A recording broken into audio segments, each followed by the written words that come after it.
With that, I'd like to invite up our next panel. So keeping on the theme of solutioning, understanding, and how we can make changes, our next panel coming up is on meeting our energy needs. So if I could ask our moderator and speakers to please join me on stage, I will turn it over to them to take it from here. Hello, good morning, everybody. So my name is Vijai Singh. I'm the Manager of Policy and Government Relations at the Brampton Board of Trade. And I'll just say, as the politics guy at the Brampton Board of Trade, for better or for worse, it was mentioned this morning, but we are in a federal election. And if you haven't done so already during advanced polling, make sure you vote on April 28th. As Dr. Mintz alluded to, there are divergent philosophies about the future of this country at stake. No matter who you vote for, it is a change election. So please do your part and vote. I've also been thinking a little bit this morning about the nature of this I guess these problems that we're trying to address with respect to energy and the environment. And I think I make the mistake sometimes of thinking that all of the world's problems can be solved with good public policy. That's all we need. And I realize that increasingly it is the case that when it comes to these problems that we're talking about, I think the solutions will have to be led by civil society and specifically by the business community, because there are many reasons why, but among them, these problems are border agnostic, and these problems require innovation. And unfortunately, these are not characteristics of the government, unfortunately. So with that being said, we have a number of experts here, subject matter experts on this panel, who I think can provide some answers about where we're headed with respect to our energy needs. And no matter the government that's elected on April 28th, no matter the mandates that are coming or the regulatory environment that is imminent, we know that scaling up electrification, we know that the demand for electricity and renewable sources of electricity and other forms of energy will increase. And we have to ask the question, what is the state of our infrastructure? Is our infrastructure poised to be able to handle this massive increase in demand? And perhaps more relevant to the business leaders in this room, what's some advice that this panel can offer SMEs in pivoting and adapting to a changing world? As Dr. Mintz again said, the next 25 years is going to look very different than today. So with that, I'd like to turn it over to the panel. I want to get into the questions, and perhaps to start, I can just get everyone to introduce themselves. But before I do that, I want to start with a bit of a provocation. Ontario's climate action strategy has set a target for reducing emissions by 30% below 2005 levels by 2030.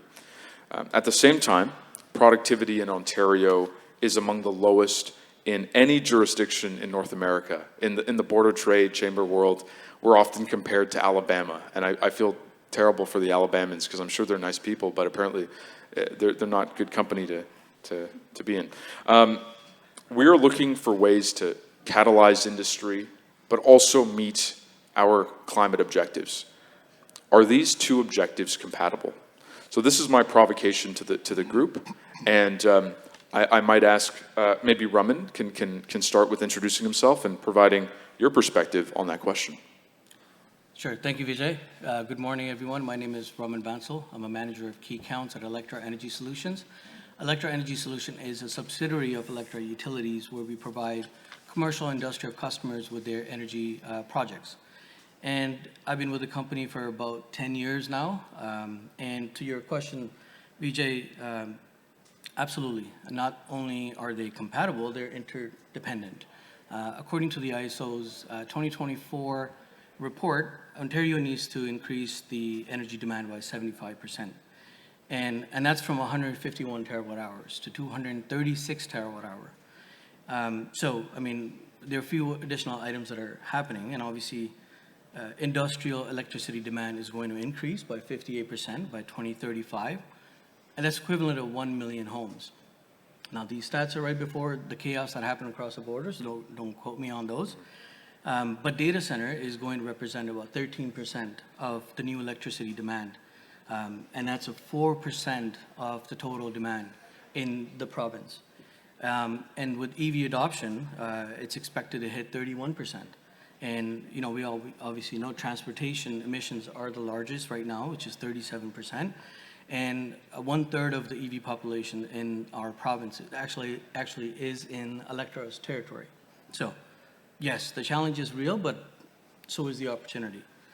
If we can deliver clean, reliable, and affordable electricity at scale, I think we can empower industries to not only decarbonize, but modernize at the same time. Thanks, Raman. Todd? Morning, all. My name's Todd Ernst. I'm the Director, excuse me, of Energy and Environment at Toronto Pearson Airport. And I agree.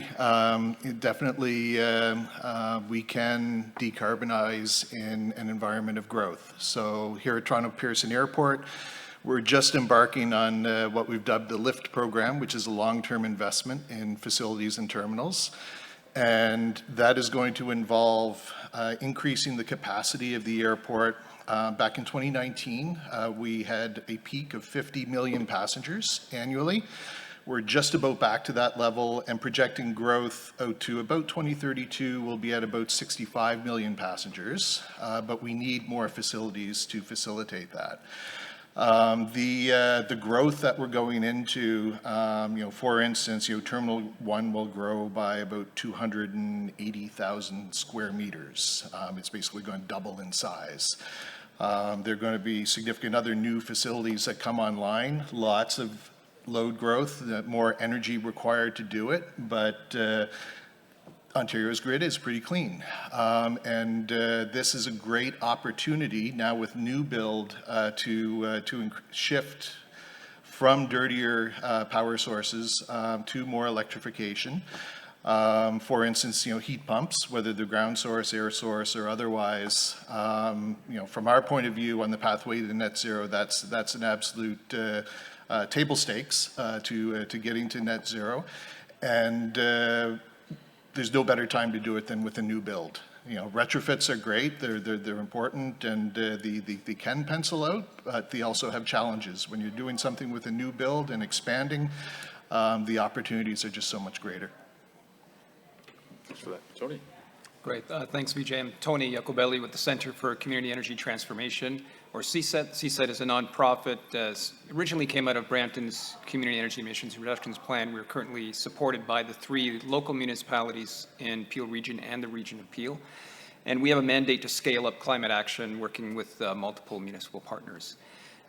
We have 2 main program areas. One is to accelerate home energy retrofits, and ideally we'd like every household to be on a pathway to a net zero energy home.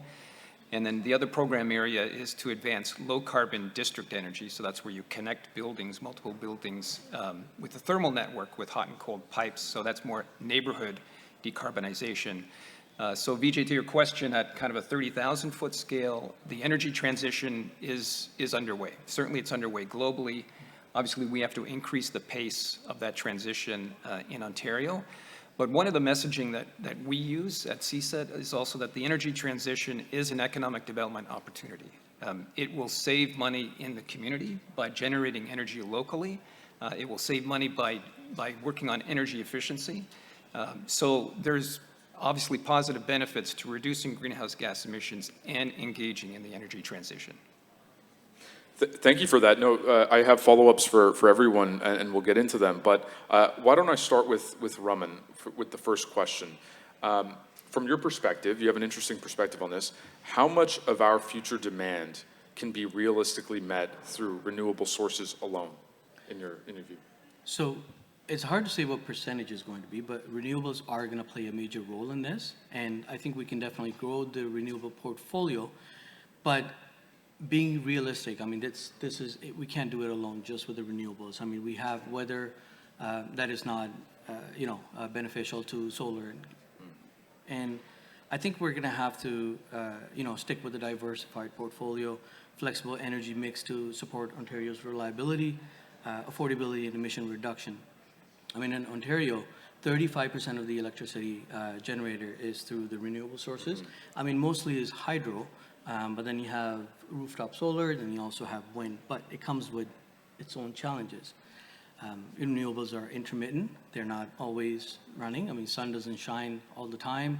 Wind doesn't blow all the time. So, I mean, we can't really match the peak demand that it's going to generate and use it at the same time. So I think we can couple them with battery storage, and we can do those sort of things to make sure we don't have any reliability issues with that. But I think if we're going to use renewables, yeah, definitely, I think we can grow that portfolio. Energy storage, we can definitely use that to shift and use the generated power at a time when we need it, mainly during the peak, so we can offload some of that. Demand side management programs, I mean, those are currently available right now. Customers can use those, take advantage of those. But clean base load, I mean, we have nuclear, and I know nuclear is not the cleanest source that we want to talk about, but it is the closest we can get today. And, you know, it does provide stable carbon-free power, but I think we can definitely do some more work on the renewable side and expand that portfolio. And emerging fuels like hydrogen are definitely going to come into the play, and renewable natural gases, and they might be beneficial for specific verticals. Yeah, no, thank you for that. And I do want to actually return to hydrogen for a moment, but you mentioned a couple of different things, and I want to get Tony's perspective on in your view, because you do a lot of community work as well, community-based work. What are the biggest infrastructure challenges we face in scaling up clean energy? And there are a few different areas that Raman mentioned, you know, grid capacity, transmission, storage as well, or is it something else entirely? Yeah, so I'll come around to talking about district energy as one of the infrastructure pieces, but pertaining to the electrical grid, we might want to think about connectivity as one of the infrastructure pieces as well. So there is a form of virtual power plant in Ontario with the Peak Perks program, and there are ways to expand that by having actual devices connected that can, you know, reduce electricity load, and that saves, you know, across thousands of devices. That can really help. But one of the key infrastructure pieces that CSET is trying to work on is district energy, it's the thermal network. We know there are reference cases. If you look at a case of connecting buildings thermally to a reference case, a decarbonization reference case where the buildings are decarbonized, you know, building by building, where you're swapping out boilers for heat pumps. The reference case requires a lot more electricity compared to the district energy case. So when you're connecting buildings thermally, you're right away reducing energy loads by managing loads across multiple buildings. So this has a huge savings, not only to the building owners, but by avoiding the need to build out new electricity power generation and avoiding the need for electricity distribution for the poles and wires as well. So there are a lot of savings to that kind of infrastructure, that thermal network. And so we strongly believe that the thermal grid is a complement to the electrical grid. Okay. So there are a few different elements. I don't want to use the word trends, but different elements that were touched upon in both of those answers.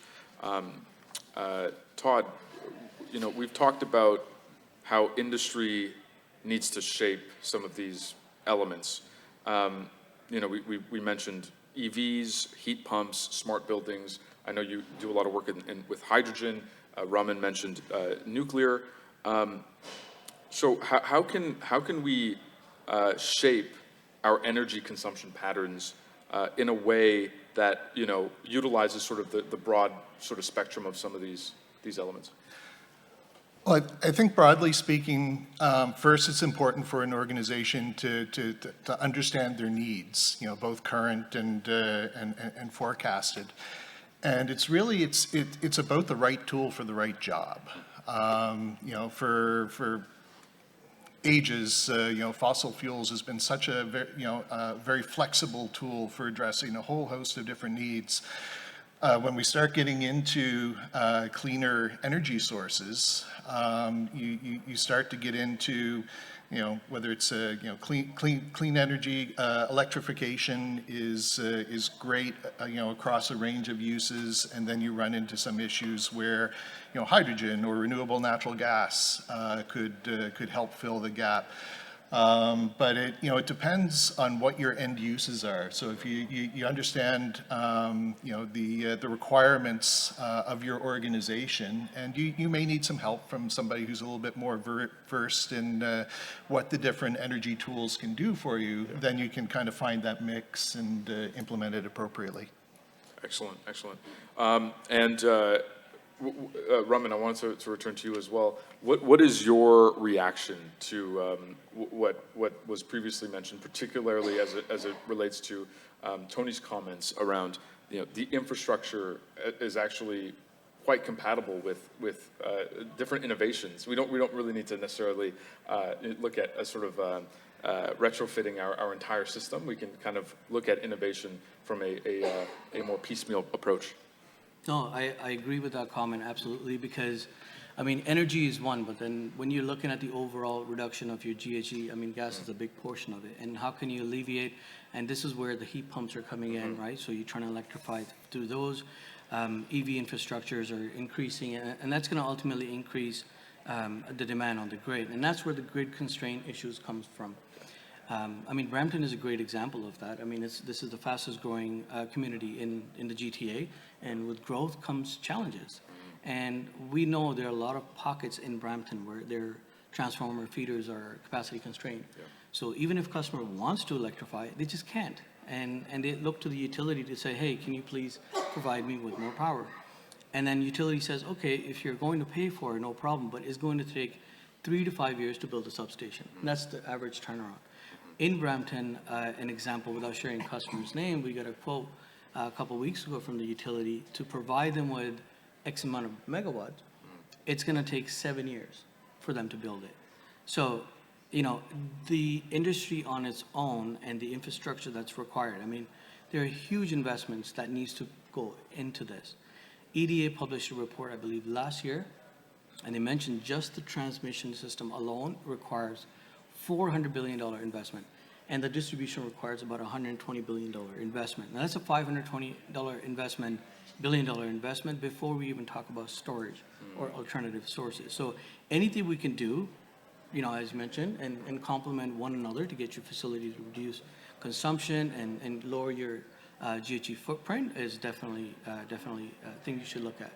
Battery storage, folks are looking at, but I think realistically right now the price point is quite high. So, it does have its benefits, but also some challenges. I wanted to follow up on a piece of that answer. You mentioned some conversations you've had with clients in particular. I know on the energy solutions side at Alectra, you're helping businesses develop custom energy plans. And from your experience with businesses, what are some key challenges that clients bring forward to you, and what trends do you feel some businesses in the room should be aware of? So, thank you, Vijay.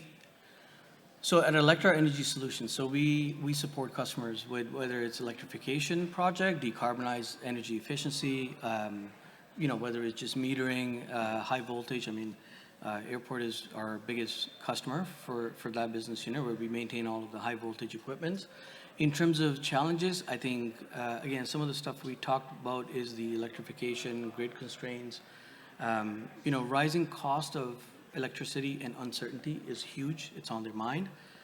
Grid constraint we talk about, but connection timelines, again, this is where the 3 to 5 years come in. Companies are committed to sustainability, but you have to be realistic. It has to make business case. So you could do the retrofits as long as they are economical viable. So how do you get around that, I think, is when, speak with, folks, some who talked about, Matt talked about energy conservation programs. Maybe start there. But, shifting to electrification, look into that, and because it's coming, and, electrification is on its way. The energy landscape is shifting fast. And businesses who take proactive approach are going to be more competitive and resilient and be better positioned for what's coming next. Thank you for that. And the sort of elephant in the room, if you will, is the targeted attacks from south of the border on our energy sector in particular, and various different sectors of our economy. And maybe I'll direct this directly to Todd. Understanding that this is it's an evolving political landscape, and Dr. Min said that these tariffs might be here to stay for a little while, a little longer than we want. In the context of today's trade issues, what vulnerabilities do you perceive in our current supply chains that could limit access to materials and technologies that we need? Oh boy, it's broad. But there are some limitations in access supply chain right now today in terms of getting transformers, for instance, on a timely basis. Some of that driven by the war in Ukraine and all the electrical infrastructure that's been impacted, which is creating a vacuum effect and making them less available sometimes when we're looking for that kind of infrastructure. That's going to be exacerbated, obviously, when we see more trade barriers come up, increasing costs for that infrastructure, and a lot of it does come from the U.S. or China and other countries. So that's something that's very much top of mind for us, and it will definitely be impactful to the pathways that we take. Okay. Yeah. Okay. Thank you for that. Tony, if I could ask you, you've talked a lot about the ways in which CSET in particular is, frankly, in my view, adaptable to the current infrastructure and the current sort of landscape, energy landscape. But what do you wish maybe was different about the regulatory environment or about public policy that could help assist in the work that you're doing? Sure. So in terms of our focus is on decarbonizing buildings, so as a main focus. So obviously the Ontario Building Code is an important regulation. We'd obviously want to see a step code to passive house standards built into the building code. That provides then the floor for people. That's for new build, obviously. There's important policy as well that complements regulations. So municipalities have green standards. So we're seeing more of the proliferation of green standards. We know the Toronto Green Standard is currently being challenged, which is unfortunate, but the green standards have been very, very helpful. And it's also helping to drive a supply chain as well for high performance building. The other interesting policy on the building side is building benchmarking, so energy benchmarking of buildings. And again, this is a little bit more popular in Europe and coming to Ontario. On the district energy side, I guess what I could do is comment on a recent ruling on the Ontario Energy Board that caught our attention, because we're talking about leveling the playing field. One of the big messages that came out of the district energy workshop that we held on November 5th, in collaboration with the Danish Consulate and Peel Region, was the need to level the playing field at a utility scale. So the Ontario Energy Board came out with a ruling that Enbridge had to essentially pay for new infrastructure expansion from the new infrastructure expansion. They couldn't spread the cost across the rate base. And the Ministry of Energy overturned that ruling. So district energy companies do not have that same kind of situation. They have to, their business case has to pay for that infrastructure within a 20, 30-year time frame from the rate base and to pay back their investors. So, leveling the playing field is one of the key messages we're trying to bring. And just following up on that, I believe CSET recently released its report unlocking Ontario's low carbon future with district energy. Do you want to speak a little bit to that? Yeah, that was one of what I just mentioned about leveling the playing field is one of the key messages coming out of that report. And what I can do is set the context for what district energy looks like on Ontario.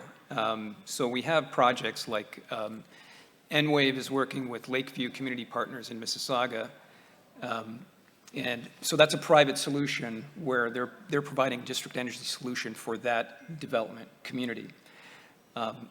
In Toronto, the deep lake water cooling started out as a municipal system and then got transferred into private ownership. That's now Enwave. Markham District Energy is currently publicly owned. So it started as a holding company, and they've been building the district energy system essentially as a public system. It returns revenues to the city of Markham.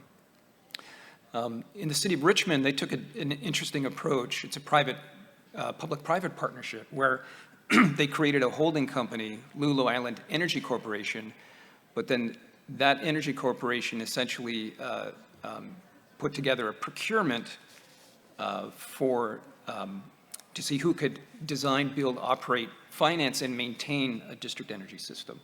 And so that's a really innovative example of a P3 for district energy. And so we're looking at all of those governance and ownership models to try to expand how could that come to Peel Region? How could we advance these kinds of district energy systems in Peel Region?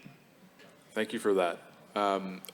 And turning it over to Todd, I want to talk a little bit more about hydrogen personally. I'm a complete novice on the topic, and so I look forward to learning as much as I can about it. But I know there have been investments at Toronto Pearson with respect to hydrogen refueling stations for vehicles. And I believe it's the first such initiative in Ontario. I could be wrong about that. But what have you learned over the past year and a half? And in your opinion, how scalable is hydrogen as a fuel source?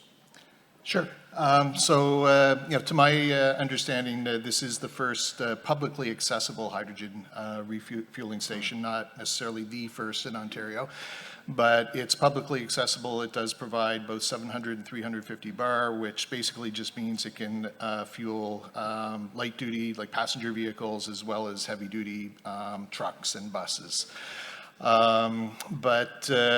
Really the kind of the story behind hydrogen for us, and honestly, 10 years ago, I was not a huge advocate for hydrogen. My initial thinking was battery electric should serve all our needs. We have a defined geography. There are some nighttime charging opportunities. But as you start to dig into the electrification story further, we are in a grid-constrained area, so the availability of electricity, at least in the near term, is limited. We also have aging and limited electrical infrastructure, and also some very high-use vehicles that don't have those charging opportunities. So then you start to think, well, what are our other opportunities to green those end uses, and hydrogen is on that list. Again, being electrically constrained, we're using trucked-in hydrogen. So we're using hydrogen as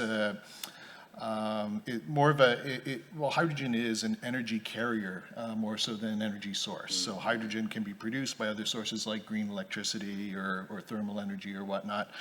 And then enables you to bring that, to where you need it. So, we're kind of augmenting our electrification by using hydrogen as a diversification and another source of clean energy to the airport, right?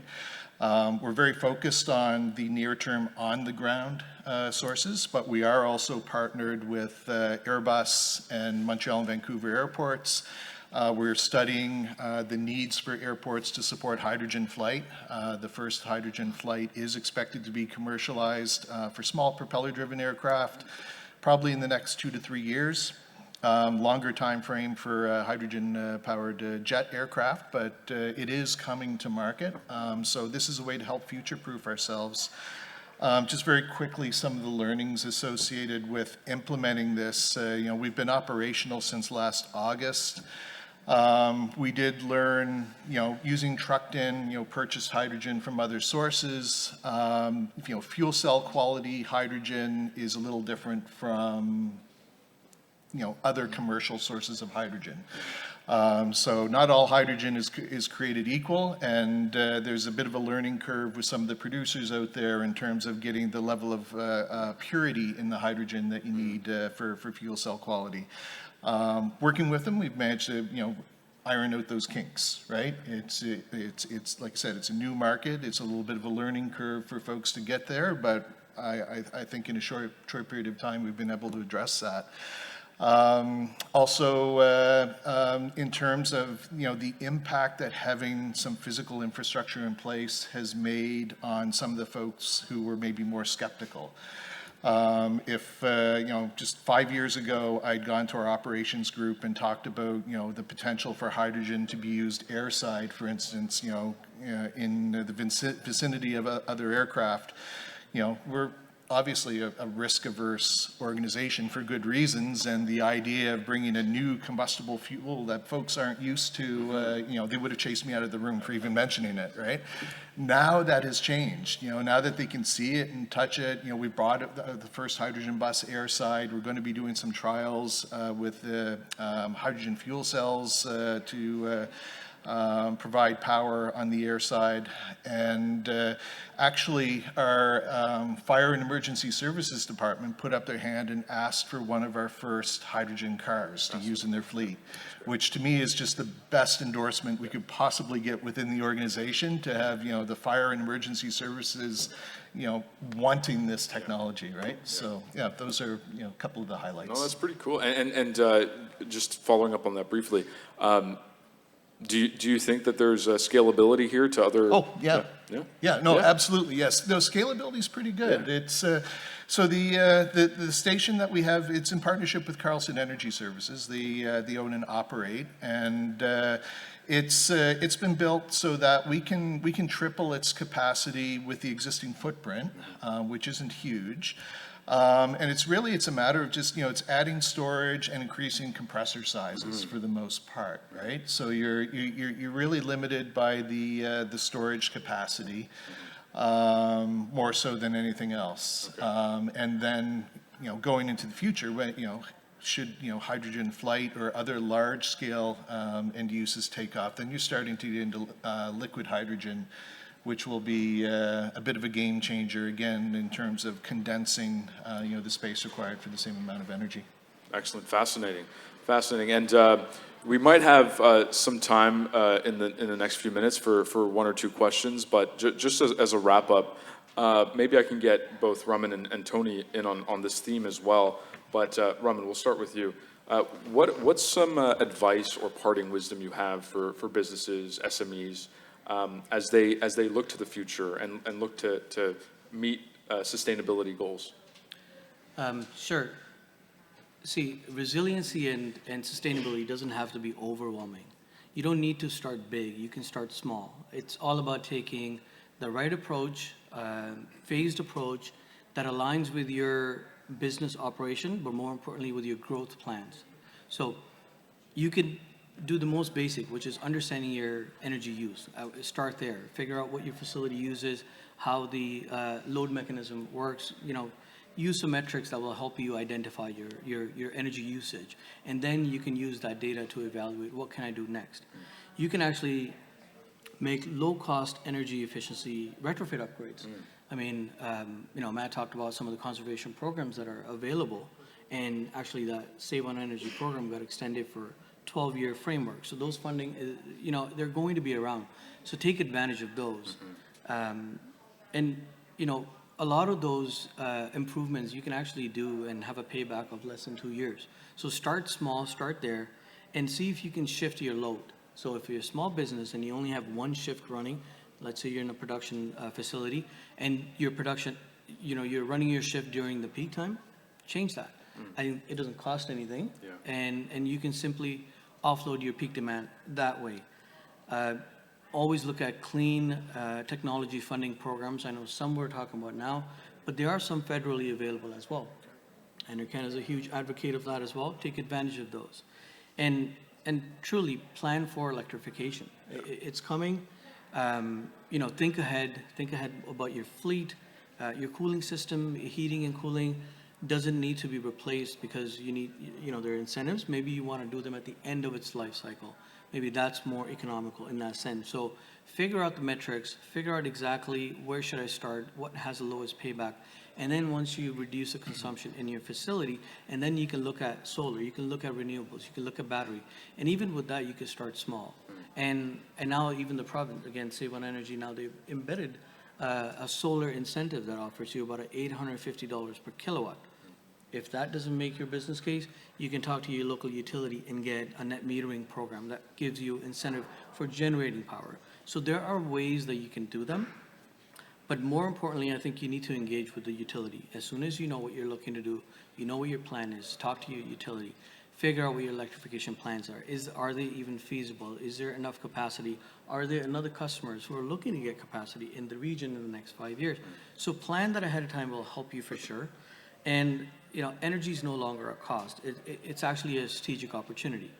And businesses that are going to take steps towards them now will be more competitive, resilient, and attractive to both customers and investors. That's solid advice. Thank you for that. And that's a perfect segue for Tony to offer your perspective on what businesses should be considering for the future.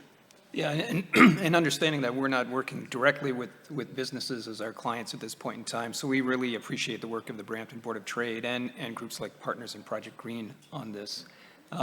So I talk more generally, excuse me. First of all, in terms of sustainability planning and sustainability reporting, companies that are doing this work either to science-based targets or the UN Sustainable Development Goals, at some point in time they start looking at their suppliers and up their supply chain. So starting to think about your sustainability reporting will help you secure your clients or add new clients. So that's one thing. And then looking at your own operations, obviously focusing on energy efficiency, being able to reduce energy loads, reduce greenhouse gas emissions, that saves money on utility bills and enhances your brand. So to me, it's a business case there. I've heard a few things from Todd and Raman that I wanted to comment on as well. So Todd was speaking about hydrogen, and Raman mentioned data centers. Yeah. And one of the things that we're hearing, again, pertaining a lot to the district energy or thermal networks, is sector coupling. So, if you're producing hydrogen through electrolysis, for example, that creates heat.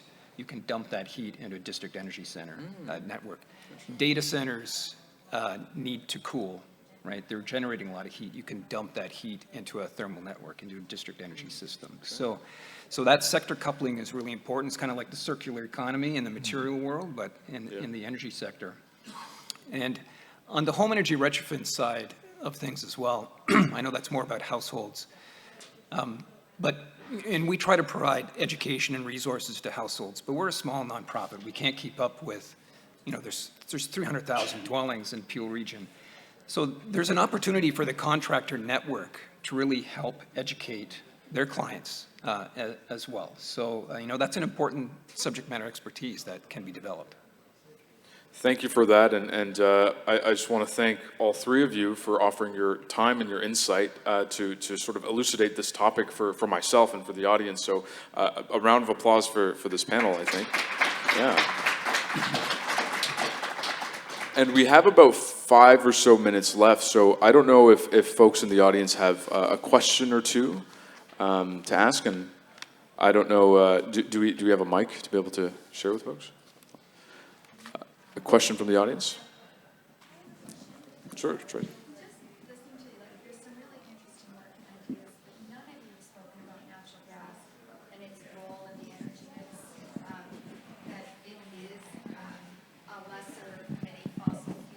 Compared to obviously coal and other mechanisms. And you have hydro here, not enough of it. You have electricity and much to be built out. And we know that this diversification of the energy system is required, but you're not talking about natural gas, and it actually fuels more than 1/3 of the buildings in downtown Toronto. It's also affordable, and we have a reliability crisis. And when you talk about heat pumps and all that, are you suggesting that the government's funding all this? How does this fit into affordability? So my question is, where is natural gas in this for all of you? And then also, where is consumer affordability, and especially SME business affordability with some of these ideas? Yeah, sure, Todd, it's your story. Definitely a place for natural gas, right? In terms of providing peaking power, nothing's going to replace natural gas in the foreseeable future anyway. Renewable natural gas, the prices and volumes just aren't there. Hydrogen has got pros and cons, but that's not there either. So we have a 117 megawatt cogen plant on site that's fired up by natural gas, runs two gas generators, and then we capture the heat from that to run a steam generator. And some of that other waste heat is used to augment the heating and cooling for the airport. So, there are definitely places for it and for using it efficiently and effectively. On the heating side, obviously I have a bias towards heat pumps. At least, in our case, we can look at it from a 30-year life cycle view where these systems pencil out. Some folks might not be able to, and like I said, right tool for the right job. But even the heat pumps need backup and also to be augmented on the in the coldest or hottest days, and natural gas is going to play a role there as well. Does anyone else want to weigh in on that? Or? Yeah, I would. I could certainly, from CSET's perspective, at a household scale, we do encourage electrification. That's part of the energy transition. A heat pump is 300% efficient. Not at the coldest temperatures, not at -10. It's not going to be 300% efficient, but it is a furnace at best is 99% efficient. So if you're talking about reducing energy loads, electrification is the way to go. Similarly, with an internal combustion engine car, something like 70% of that energy goes to heat, waste heat, not to turn the wheels. With an electric car, most of the energy goes to turn the wheels. So electrification is a big part of the transition at a household scale. At a district energy scale, natural gas boilers are still specified as backup or redundancy. But you can also decarbonize with geo-exchange fields, with sanitary sewer heat exchange, electric chillers. So again, industrial waste heat being piped into the system. So electrification and decarbonization is certainly possible. Thanks for the question. We have time for one more question from the audience. Any takers? Yep, we have one. Thank you. Thank you for the great discussion. Appreciate it. I have a quick question. So you touched on the concept of thermal grids. I was wondering if you ever did some digital twins. Did you made up digital twins, and how much of the savings or insights are we getting from the concept of thermal grids in the system? And if you can, could you define for myself what digital twinning is, or digital twins? Digital twins means that something is happening in the real world. Are we simulating in computers, and what kind of savings are we seeing in computer simulations? Does anyone have insight on that? Yeah, I can start with that. So we haven't been doing the digital twinning work at CSET as a nonprofit, but we are aware that it's occurring, especially in Europe. Those countries that are a little bit more ahead in building out their district energy systems, like Denmark and Germany, are doing digital twinning. The closest that I've seen to it is a reference case where a district energy solution is compared to a decarbonization reference case. In that case, as I mentioned before, the decarbonization electrification reference case will still require a lot more electricity need than a district energy solution. So that's one of the tools that we've seen being used. Yeah, and you can ask me that question in maybe a year or two. We've just started down the path. So I literally just yesterday saw our first draft of a digital model for our thermal systems, right? But then we need to take it to the next step and determine what savings we can get and what the potential future configurations will look like. Thank you very much. Thank you, everybody, and thanks to our panelists once more. A round of applause. Thanks. And over to J. Paul. Thank you very much, and thank you once again to our panel. And so the conceit of this panel really, as was shared at the onset, was not making the case for sustainable energy, but really, how are we going to meet the needs and demands of sustainable energy, and do we have the capacity to do so? And then I love how our panel, between strategic approaches, between looking at alternative sources beyond what we've been looking at, and really rethinking, how we look at energy at a district level, really giving us some insights that the answer is very much are yes, with some work to be done, with some policy changes and advocacy happening, but that we can do that. And in particular, I just want to thank, for the insights each of you provided. Tony, really that opportunity to, what can we do to learn from other communities? I think oftentimes it's easy for us as an organization in Brampton to only think about examples here, and I appreciate you bringing perspectives from other communities and what they're doing there and how virtuous cycles can be created around energy usage. Todd, I really appreciate from your perspective, again, in a room like this, I think it's really easy for people to nod and say, of course, these are the right things to do, and we should always be doing them. But for you to share, you had your own doubts about hydrogen power at the airport and came around, saw the opportunity, and then were able to enact change throughout the organization, I think is a great story, and I'm sure people would love to hear more about. And Raman, just reinforcing, the nature of unique solutions for businesses and building those business cases needs to be there. It's not a one-size-fits-all, but if the work can be done with partners, these are all very doable things. So I appreciate all the specific perspectives in addition to answering the big question for us. So thank you once again to our panel, and thank you to Vijai for moderating.